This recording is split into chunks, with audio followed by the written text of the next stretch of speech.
একটু অবসর নিতে চাই। রাজনীতি থেকে অবসরের ঘোষণা দিলেন মির্জা ফখরুল ইসলাম আলমগীর। দেশের রাজনীতির ক্লিন ইমেজ হিসেবে পরিচিত মুখ ফখরুল ইসলাম আলমগীর দীর্ঘ সময় ধরে বিএনপির দুঃসময়ের হাল ধরে রেখেছিলেন তিনি। তবে এই সময়ে এখন এসেছে থামার।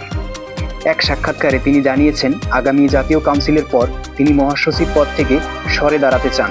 তিনি বলেন, আমি খুব ক্লান্ত, আমার অনেক বয়স হয়েছে, এখন শরীর আর সায় দিচ্ছে না। আমি চাই কাউন্সিলে নতুন নেতৃত্ব আসুক, যারা নতুন উদ্যমে সুন্দরভাবে দেশের জন্য কাজ করবে।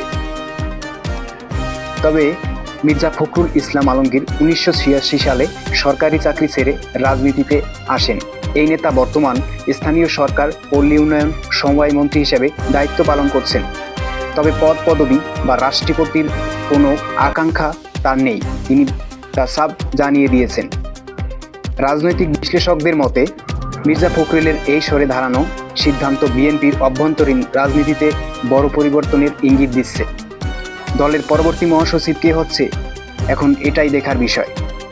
তো আমাদের চ্যানেলের সাথে থাকুন। ধন্যবাদ।